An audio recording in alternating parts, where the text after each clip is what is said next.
Plamegate, round two. Former White House Press Secretary Scott McClellan today agreeing to testify voluntarily to the House Judiciary Committee about the outing of CIA operative Valerie Plame in the wake of her husband's criticism of the White House rationale for the war in Iraq. Our third story in the countdown, Scott McClellan's first interview since he accepted Chairman John Conyers' invitation. That invitation might impact the White House's continuing stance on the Plame case, to say nothing of its unswerving insistence that everyone thought Saddam Hussein had WMD, that it was just as misled by the intelligence as we were. Mr. McClellan will join us again in a moment. First, the corroboration for his book as reported by the Senate Intelligence Committee. In phase two of its investigation into the use of pre-war intel, the committee found dozens of egregious examples of conflation, cherry-picking, and even distortion, all done by key members of the administration, including the Secretary of Defense, of State, the Vice President, the President himself. Among the key distortions, the suggestion that Iraq and al-Qaeda had a partnership, that Saddam was preparing to give WMD to terrorists, that 9/11 hijacker Mohammed Atta met an Iraqi intelligence officer in 2001, that Iraq had underground WMD facilities, that Iraq gave al-Qaeda weapons training. Senate Intel Committee Chair Jay Rockefeller summing up the findings thusly, quote, "In making the case for war, the administration repeatedly presented intelligence as fact, when in reality it was unsubstantiated, contradicted, or even non-existent. As a result, the American people were led to believe that the threat from Iraq was much greater than actually existed." As promised, joined once again by former White House Press Secretary Scott McClellan, author of What Happened Inside the Bush White House and the Washington's Culture of Deception. Thanks again for your time tonight, sir. You bet, Keith. Good evening. Glad to be with you. We spoke last time about this prospect of you testifying. You said it was all in the book. Why are you testifying? Well, the House Judiciary Committee reached out to me. They invited me to come testify. And as I've said before, I'm glad to share my views. And I told them I was glad to share what I know about the Valerie Plame leak episode. So I will be going before the committee a week from Friday on the 20th of this month. Do you have any doubt that key people in the administration were willing to sacrifice a CIA asset like Valerie Plame just to punish her husband and stifle critics, and will you testify to that effect in any way before that congressional committee? Well, I'll tell them what I know. I'm not going to get into things that I don't know about, but I think Patrick Fitzgerald had it about right when he said during the trial of Scooter Libby that she became just another talking point in this effort to discredit Joe Wilson, and that's unfortunate. Whether or not there was any criminal activity involved, I don't know, but it was wrong to do that. And I will speak to the questions that they asked me and share exactly what I know. To your knowledge, is it only going to be about the Plame outing and your sort of tangential part in it, or are they going to go in judiciary and ask you anything else about the selling of the war or any other topic? Well, we'll see. The letter that they sent to me said specifically about the Valerie Plame leak episode and the potential concerns that there might have been a cover-up, I think is the way that Chairman Conyers phrased it in a letter. But, if they get into other questions, we'll just have to go from there. The few substantive answers to your book, other than the character assassination attempts, have basically boiled down to, and even the ones that came from the White House now have been, gosh, everybody thought we had WMD. We were just as surprised as anybody else. Do you think, having seen the operation in effect firsthand and even participated in it, do you think we're seeing a second phase of that? Not to use the Rockefeller Committee's phraseology, but is this a second attempt by the White House to mislead the American people about Iraq retroactively, in a sense?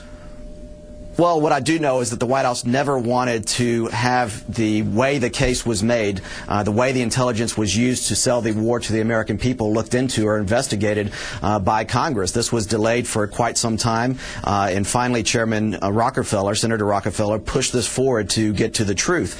And, the White House can continue to bury their heads in the sands, but the reality is still the same. And I think the American people see it for exactly what it is. The Senate Intelligence Committee closely tracks exactly what I write about in my book. We came to the very same conclusion, that the intelligence was used in a way that made the threat sound more grave and more urgent and more serious than it was.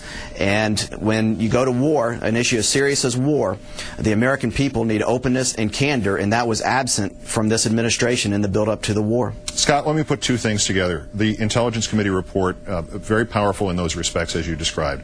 And what you said the last time you were here with us on the 29th of May, this was about Saddam's supposed nuclear ambitions, and you said the intelligence was packaged together in a way to make it sound more ominous and more grave and more urgent than it really was. I don't think that this was some deliberate, conscious effort to go and mislead American people. If the purpose of the repackaging the intelligence was not a deliberate effort to mislead the American people into supporting that war, what do you think it was? Well, that's a good question. What I talk about in my book is I think that they got caught up in this permanent campaign culture, and everybody was focused on how do we make the strongest case. And you don't make the strongest case by talking about the caveats and contradictions and intelligence that contradicts what you're saying. We can get into this argument of whether or not it was deliberate or not. The result is it was very troubling that we went into war in a less than open and candid way, and the consequences are playing out before us right now. So in some ways it's problematic in its own right whether or not it was deliberate or not. But I think that the intention there by some of these people, it may have been well intentioned, but they lost sight of what's most needed during a time of the war-making process, which is to speak the truth to the American people, make sure that they understand the consequences, the realities, and the truths as best we know them, what the threat is and how serious it is before we make that decision to go into war. Is it problematic for you now? Has it become so? The more feedback that you get about your book, the more people you talk to about it who say, you know, you're absolutely right, as if you didn't know that. Do you find yourself internally questioning that central conclusion? Do you wonder if maybe it was more deliberate than you've given them credit for? Well, I don't think there was some conspiracy theory there, or some conspiracy to deliberately mislead. I don't want to imply a sinister intent. Now, there might have been some individuals that knew more than others and tried to push things forward in a certain way, and that's something I can't speak to. But I don't think that you had a bunch of people sitting around in a room planning and plotting in a sinister way. And that's the point I make in the book. But at the same time, whether or not it was sinister or not, it was very troubling that we went to war on this basis. A fair point one way or the other. Lastly, this book tour must be an eye-opener. When the interviews have not been sympathetic, and I don't want to go into details about it, but did it strike you when you encountered interviewers who were not either wanted to continue to believe the administration's point of view, or they think you've been programmed by the left or administration critics, or they have other explanations other than that you're telling the truth and you felt like you needed to do so? Have you been sort of startled by these people? I mean, you mentioned the White House and their heads in the sands. Does it seem to you there are a lot of people out there whose heads are still in the sands about all this?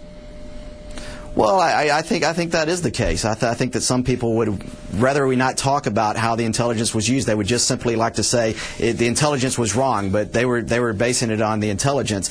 And that's not entirely accurate, as we now see from the Senate Intelligence Committee and the report that they put forward, that, by the way, was voted on or endorsed by 10 individuals on that committee, including 2 Republican members of that committee. But one of the things that some of the people argue out there that I'm helping the president's critics. I'm out there to talk about the important truths, and the fact that the administration wasn't candid is the reason the critics have standing. Scott McClellan, author of What Happened, I'll say it again, a Rosetta Stone for understanding the last 7 years. His account of his time in the press office during the Bush presidency. Scott, again, thanks for your time tonight. Thank you, Keith. Take care.